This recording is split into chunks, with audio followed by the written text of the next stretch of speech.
Assalamualaikum warahmatullahi wabarakatuh. Waalaikumsalam warahmatullahi wabarakatuh. Alhamdulillah wassalatu wassalamu ala Rasulillah Sayyidina Muhammad ibni Abdillah wa ala alihi wa sahbihi wa mawalah, amma ba'du. Alhamdulillah, pada sore hari ini kita kembali melanjutkan kajian Bulughul Maram, masih di dalam kitab shalah, yaitu kitab tentang sholat. Bab yang pertama, babul mawaqit, yaitu bab tentang waktu-waktu sholat. Hadis yang ke 132. Wa an Rafi' bin Khadij radhiyallahu anhu, dan dari Rafi' bin Khadij radhiyallahu anhu, qala, beliau berkata, qala Rasulullah sallallahu alaihi wasallam, telah bersabda Rasulullah sallallahu alaihi wasallam, asbihu, kerjakan sholat subuh, bis subhi, ketika yakin sudah memasuki waktu subuh.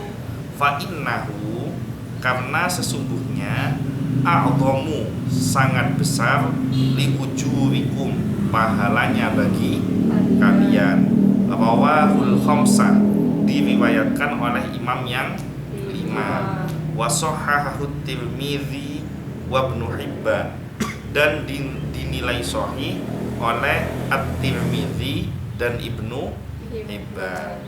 Bisa difahami, hadisnya singkat tetapi punya makna yang sangat luas, yaitu maksudnya kerjakan sholat subuh ketika yakin masuk waktu subuh. Itu maksudnya gimana? Kerjakan sholat subuh ketika sudah yakin memasuki waktu subuh, itu maksudnya gimana?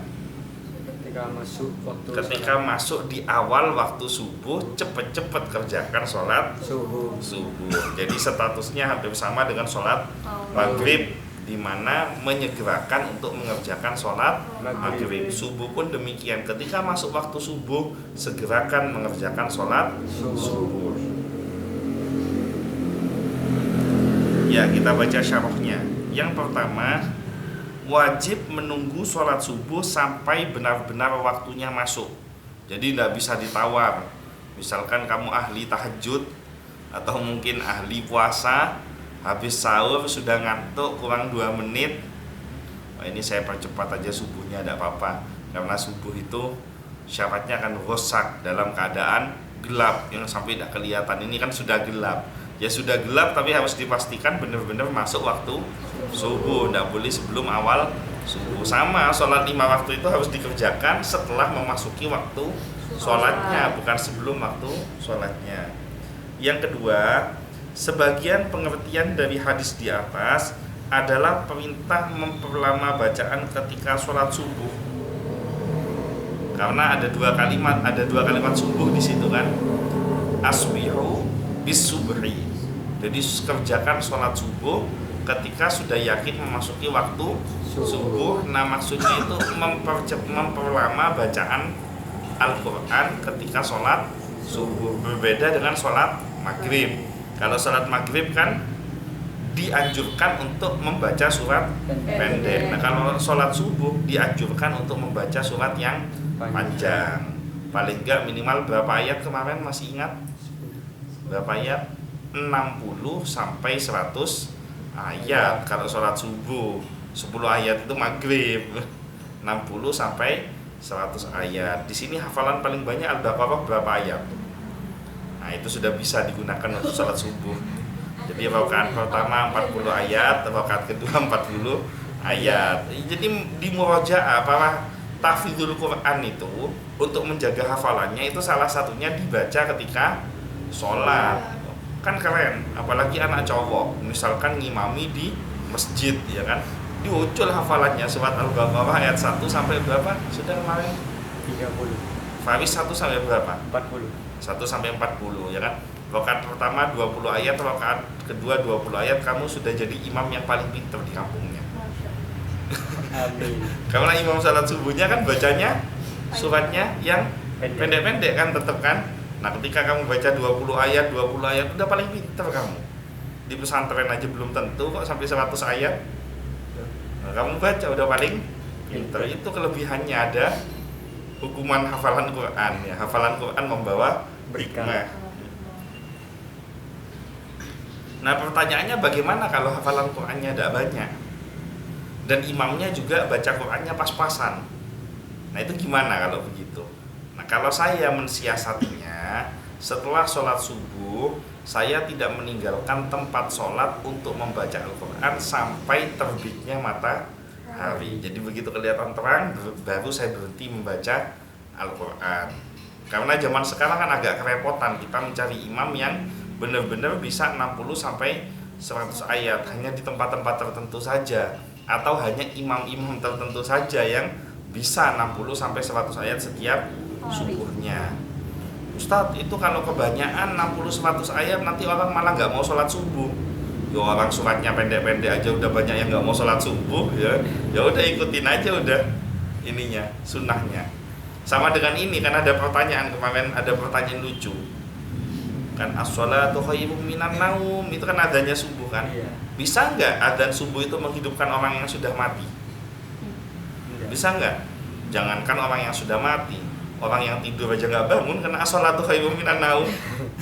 Yang tidur kan nggak bangun dibacain adanya subuh itu, apalagi yang sudah mati. Selanjutnya yang ketiga,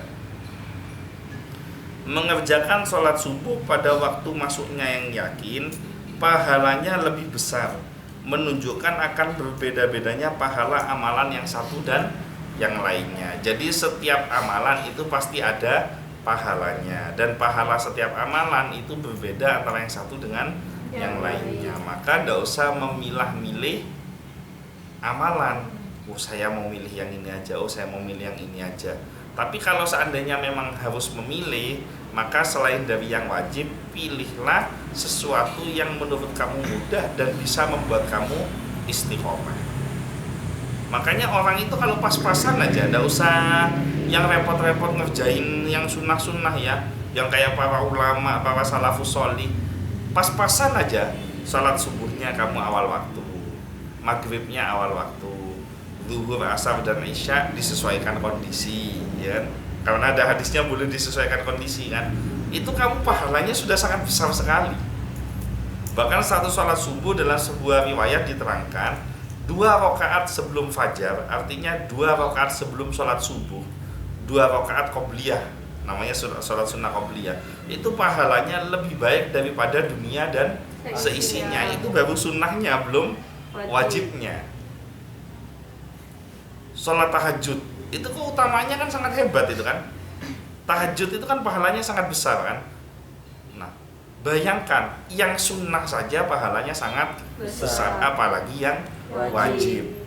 Jadi, ayo semangat mengerjakan sholat, minimal dimulai dari sholat wajib dulu. Nanti lama-lama dari kebiasaan sholat wajib, Allah bukakan hati kamu akan mencintai ibadah sholat. Pelan-pelan amalan-amalan yang lainnya akan ngikutin. Akhirnya kamu jadi suka dengan sholat sunnah, suka dengan puasa, suka dengan sodako, suka dengan zikir, suka dengan bacaan Quran. Itu barokah dari mengerjakan sholat wajib. Syukur-syukur 5 waktu tepat waktu terus. Alhamdulillah pegawai toko ini sholat 5 waktunya, 4 waktunya pasti tepat waktu. Subuhnya saya tidak tahu karena di rumah masing-masing, tapi duhur sampai isya semuanya tepat waktu. Nah ini kan satu nikmat yang luar biasa. Selanjutnya, Allah yang memberi kita taufik untuk beramal soleh, Allah juga yang memberi kepada kita balasan. Ini Masya Allah. Allah yang orang sholat itu, orang mau sholat itu menurut kalian hidayah atau tidak? Orang sholat itu kan hidayah. Berapa banyak rumahnya di samping masjid tapi tidak sholat? Benar enggak? Iya. Rumah di samping masjid, kaki beratnya setengah mati untuk melangkahkan ke masjid. Berarti orang yang mau sholat itu sudah dapat hidayah. Bahkan kata Gus Baha itu mengatakan, nanti di akhirat kamu tidak usah mikir sekarang itu tuh sholatku kok tidak khusyuk ya. Gimana ya caranya supaya sholat khusyuk? Nanti di akhirat, kenangan paling indah ketika kamu hidup di dunia ini, kamu pernah meletakkan kepalamu ke tempat sujud. Jadi kepalamu tuh bisa nempel ke tempat sujud, itu sudah hidayah dari Allah. Yang ngasih hidayah supaya kamu sholat itu Allah. Dan setelah kamu sholat, Allah juga yang ngasih pahala. Ini luar biasa kan kebaikan dari Allah. Walaupun kamu sholatnya setengah males, walaupun sholatnya setengah terpaksa, atau jangan-jangan ada yang terpaksa sholat karena aturan dari toko, kalau tidak sholat nanti disanksi, ya kan, akhirnya mau sholat, takut sama sanksi bos, tidak takut sama sanksinya Allah. Tapi barokah takut sama sanksinya bos itu, akhirnya dia sholat. Dan karena takut sama, walaupun dia takut sama sanksinya bos, sholatnya dia itu pasti dapat pahala. Jadi kamu jangan mikir, wah kalau tidak khusyuk tidak dapat pahala. Pasti akan dapat pahala. Kalau pikiranmu khusyuk baru dapat pahala, ya banyak orang nggak dapat pahala. Dan juga gimana bisa khusyuk kalau tidak dilatih? Khusyuk itu kan harus dilatih dulu. Nah setelah terbiasa sholat, baru terasa nikmatnya sholat. Nah akhirnya dia bisa khusyuk. Jadi kamu bayangkan sifat Rahman Rahimnya Allah begitu luar biasa. Allah yang ngasih kamu taufik, Allah yang ngasih kamu hidayah, Allah juga yang ngasih kamu pahala. Itu kan Masya Allah itu ya. Bayangin loh, seperti Zuhdi contohnya kan, kebiasaan main game, nggak taunya tuntutan pekerjaan, ikut kajian ya kan? Ikut sholat berjamaah. Mungkin sebelum-sebelumnya hampir tidak pernah sholat berjamaah gitu. Barokahnya kerja jadi sholat berjamaah, itu bukan hidayah, kan hidayah apa itu? Nah barokahnya hidayah itu akhirnya Zuhdi jadi sholatnya terjaga. Nah terjaganya sholatnya Zuhdi ini, walaupun itu tuntutan pekerjaan, tetap dinilai pahala oleh Allah. Itu kan kebaikannya Allah gitu loh. Masih kita tidak mau beriman sama Allah, masih kita nggak mau yakin sama Allah. Orang Allah udah baiknya begitu hebatnya. Yang kelima, Nabi SAW biasanya mengerjakan sholat subuh pada awal waktu. Dalam hadis sebelumnya diterangkan bahwa waktunya masih gholas. Gholas itu gelap sampai antara satu yang sama dengan yang lainnya tidak mengenali karena saking gelapnya. Beda dengan maghrib, mengerjakan maghrib dalam keadaan masih terang. Bahkan ketika anak panah dicabut, jatuhnya anak panah, mata masih kelihatan, berarti masih terang. Tapi kalau subuh dalam keadaan ghosak, dalam keadaan golas kok ghosak, dalam keadaan gelap. Saking gelapnya sampai tidak bisa melihat satu sama lainnya. Jadi dianjurkan di awal waktu. Sekarang jam berapa subuh? Jam 3 kurang lebih 3.40-an ya. Ya itu sudah kerjakan waktu subuh di jam itu. Itu waktu yang paling utama. Nah caranya supaya tepat waktu, berarti pasang alarm paling enggak 10 menit sebelumnya. Kalau kamu enggak mau tahajud, 10 menit sebelumnya. Kan masih ada keperluan ke kamar mandi kan? Malah kalau bisa setengah jam sebelumnya lebih bagus lagi. Demikian dikatakan oleh Syekh Muhammad bin Shalih Al-Utsaimin, juga dinyatakan oleh Imam As-Sun'ani dalam kitab Subulus Salam. Rasulullah salat subuh ketika kondisi dalam keadaan gelap. Ada pertanyaan sampai di sini? Seumpama kesiangan gitu Bu. Iya pas udah salat subuh. Jadi kalau misalkan makna kesiangan itu ada dua loh. Makna kesiangan itu tidak sengaja kesiangan. Makna kesiangan yang kedua memang sengaja bangunnya siang. Apa bedanya sengaja dengan tidak sengaja?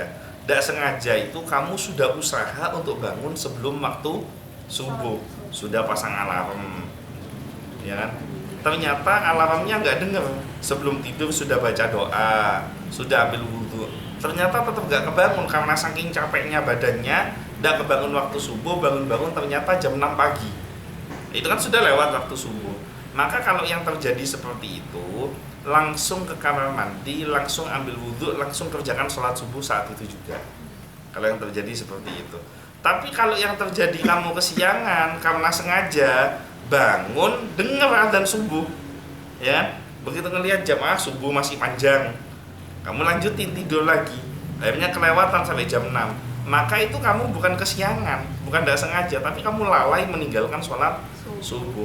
Kalau terjadi seperti itu, maka kamu wajib mengqadha'nya. Mengqadha'nya itu caranya besok ketika sholat subuh, habis sholat subuh yang adaan yang tepat pada waktunya, kamu berdiri lagi untuk ganti sholat subuh yang kemarin, sholat subuh lagi, gitu ya. Jadi kalau kesiangannya tidak sengaja, ya langsung bangun itu langsung kamu kerjakan sholat subuh karena tidak sengaja, kan itu. Tapi kalau sengaja berarti kan lalai, ya kan? Kesiangannya dengan sengaja dia lalai, maka dia qadha, bukan sholat di. Karena tidak boleh qadha itu dikerjakan di luar waktu sholat, tidak boleh.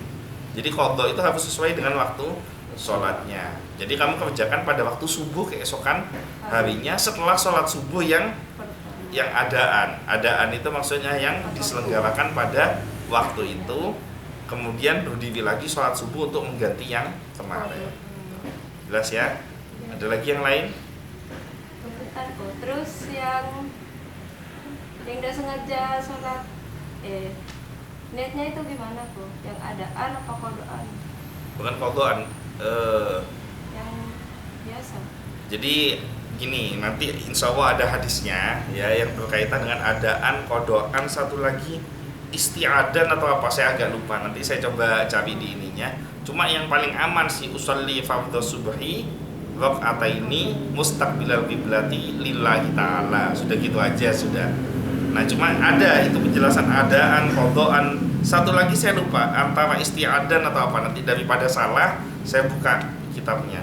Soalnya saya tidak pernah pakai ilmu kesiangan itu, jadi tidak pernah baca niat yang terakhir itu. Kalau qadhaan pernah, kalau adaan pernah. Qadhaan itu dikarenakan tertidur, benar-benar tertidur waktu itu, waktu saya pernah perjalanan pulang dari Medan. Jadi saya itu pulangnya hari Kamis malam. Setelah sholat maghrib, setelah sholat isya saya tidur. Nah kemudian bangun jam 11 siang, saya mandi-mandi, saya mau berangkat sholat Jumat. Nah ternyata begitu nyampe ke masjid, sudah di masjid ini nggak ada Jumatan. Ini aliran apa masjid ini kok nggak ada Jumatan, saya pikir. Akhirnya sholat duhur biasa. Begitu selesai saya lihat handphone, ternyata harinya hari Sabtu. Jadi saya tidur itu mulai dari isya hari Kamis, bangunnya menjelang duhur hari Sabtu. Jadi Jumat ini tidak bangun sekali. Karena waktu itu saya benar-benar kurang tidur selama sebulan penuh. Bahkan ada sampai 3 hari berturut-turut saya tidak tidur waktu itu. Sehingga ketika pulang itu benar-benar kelelahannya parah, tertidur. Mulai dari habis isya hari Kamis, bangunnya menjelang duhur hari Sabtu. Jadi saya sempat suudzon masuk ke masjid, ini masjid aliran sesat ya. Masa Jumatan kok sholat duhur semua, tapi jamaahnya kok banyak gitu. Nah ternyata bukan aliran sesat, saya yang kacau ternyata. Rupanya saya tidurnya kelamaan. Nah itu akhirnya saya qadha sholat itu. Jadi saya pernah pengalaman qadha, salah satunya yaitu tidurnya kelamaan, bener-bener tidak sengaja. Udah asli kayak apa, tapi tidak terasa loh. Rasanya kayak tidur semalam normal kayak biasa aja. Tapi ternyata saya tidurnya itu lebih dari 24 jam itu. Waktu itu di Surabaya tinggal sendiri. Mungkin kalau saya di sini mungkin sama mama saya dipanggilin dokter mungkin. Bangun-bangun. Ya jelas ya. Ada lagi yang lain? Jadi kalau soal pertanyaan itu insya Allah di kajian berikutnya saya jawab. Ini jadi apakah yang qadhaan yang pasti bukan, adaan juga bukan. Nah itu apa ucapannya saya cari dulu di kitab karena sudah kelamaan tidak dipakai. Dulu waktu ngaji pernah dapat penjelasan itu, setelah itu tidak pernah dipakai, lupa. Ya memang manusia sifatnya salah dan lupa. Ada lagi yang lain? Mudah-mudahan semuanya selamat, panjang umur, sehat, bahagia, sejahtera, mendapatkan rezeki yang barokah dan melimpah, mendapatkan syafaat dari Nabi Muhammad SAW. Al-Fatihah.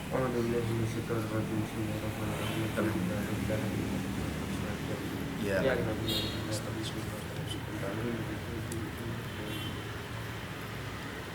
Mungkin itu saja yang bisa saya sampaikan, kurang lebihnya mohon maaf. Wallahu muwaffiq ila aqwamit thoriq. Wabillahi taufiq wal hidayah. Wassalamualaikum warahmatullahi wabarakatuh.